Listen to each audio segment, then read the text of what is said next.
Hello बच्चों, let's read a given question. The question says, what is short circuiting? State one factor condition that can lead to it.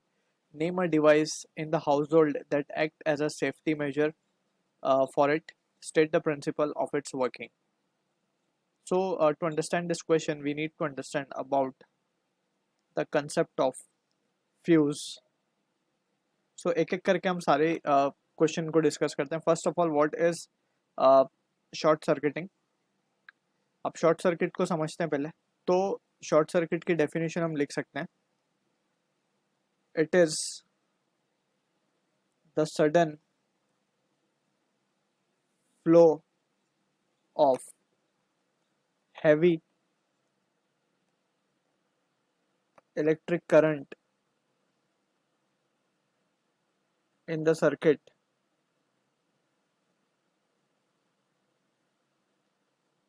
due to direct contact of live wire with neutral wire. So इस phenomena को हम कहते हैं short circuiting. ठीक है ना. तो अब यहाँ पे सेकंड पार्ट में हमसे पूछा गया, state one factor condition that can lead to it. तो क्या वजह होती है शॉर्ट सर्किट होने की? तो जैसे हमने इसमें मेंशन किया कि जब लाइव वायर कांटेक्ट में आ जाता है न्यूट्रल वायर के, सो शॉर्ट सर्किट हैपेंस. यानी कि अगर हम यहाँ से ध्यान से देखें, लेट सपोज हम मान लेते हैं कि हमारे पास, तो उसमें एक कंडीशन यही होती है कि लाइव वायर कांटेक्ट में आ जाए न्यूट्रल वायर के. ठीक है. तो यानी कि अगर हम मान लें कि दिस इज, लेट्स से, यहाँ से लाइव वायर है. लाइव वायर में हमें पता है कि करंट फ्लो होता है, and this is the neutral wire, and both are passing through the resistance. अब ये कोई लोड हो सकता है, यहाँ पे कोई बल्ब हो सकता है, कुछ इलेक्ट्रिकल डिवाइस हो सकती है यहाँ पे. ठीक है ना. तो ये लोड है हमारे पास कोई भी. अब यहाँ पे अगर हम देखें कि अगर किसी कंडीशन में लाइव वायर कांटेक्ट में आ जाए न्यूट्रल वायर के, दिस इज सेकंड वायर को हम बोलते हैं न्यूट्रल वायर, तो क्या होगा यहाँ पे? इन दिस केस, क्योंकि हमें पता है करंट जो है हमेशा लो रेजिस्टेंस पाथ को फॉलो करता है, तो सारा का सारा करंट जो यहाँ से फ्लो हो रहा था आई, अब वो यहाँ से फ्लो हो जाएगा.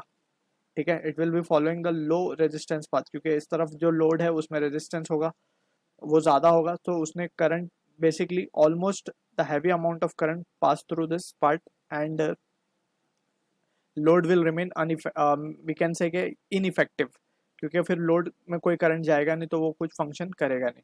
ठीक है. So this is the phenomena we can say कि शॉर्ट सर्किट सर्किट है बेसिकली ये जो कंडीशन हमने शो किया. दिस इज शॉर्ट सर्किट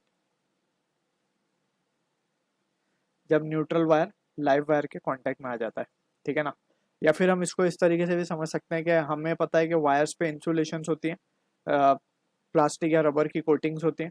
तो अगर वो कोटिंग में कुछ इंसुलेशंस में कुछ डैमेज आ जाए या किसी तरीके से वो इंसुलेशन हट जाए, तो लाइव वायर डायरेक्ट कांटेक्ट में आ सकता है न्यूट्रल वायर के. So that is the condition we can mention it over here.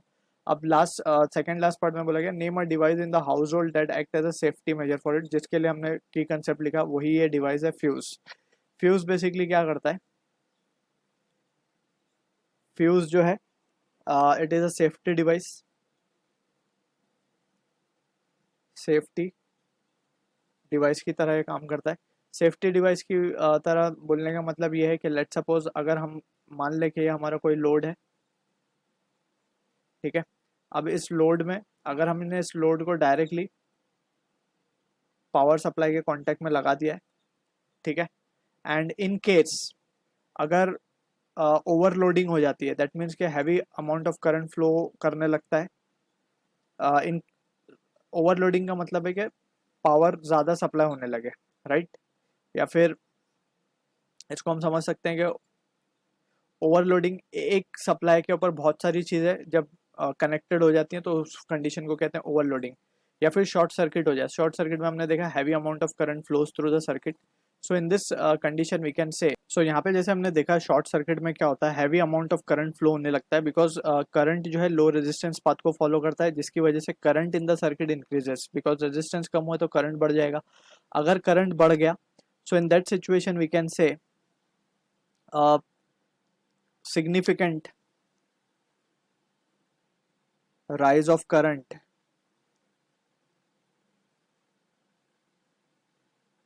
during short circuit will lead to will lead to uh, the damage in the form of burning of the wire, और we can say कि इससे damage हो जाएगा अपना जो component हमने connect किया है, that also will get damage. तो इसको बचाने के लिए हम क्या करते हैं, इस हैवी करंट के लिए we put fuse over here. So इस तरीके से हम एक फ्यूज लगा देते हैं. ये लेट्स से ये हमारा एक स्ट्रक्चर है यहाँ पे, इसको हम कह रहे हैं फ्यूज. तो फ्यूज क्या होगा, फ्यूज में जब heavy current in case of short circuit होगा, तो जब हैवी करंट इसमें से फ्लो होना शुरू होगा, तो due to heating effect of electric current, क्योंकि इतना हैवी अमाउंट ऑफ करंट इसमें से फ्लो होगा, तो उससे क्या होगा, ये मेल्ट कर जाएगा. इसके जो कनेक्टेड जो कनेक्शन है वायर का, वो मेल्ट कर जाएगा. And in that situation circuit will become open and we can say कि no heavy current will be further able to flow in the circuit. ठीक है ना. तो फ्यूज इस तरीके से will behave as a safety device. So ये जो प्रिंसिपल जिस पे फ्यूज काम करता है, the principal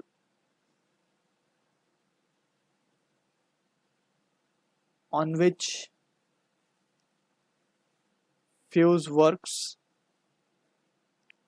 is heating effect of electric current. Heating effect of electric current. ठीक है ना. तो अगर ज़्यादा करंट फ्लो होने लगा, तो वो हीटिंग की वजह से मेल्ट कर जाएगा, और मेल्ट करने से सर्किट ओपन हो जाएगी and no further current will be able to flow in the circuit. So this is the answer for the question. I hope you understood the solution. All the best.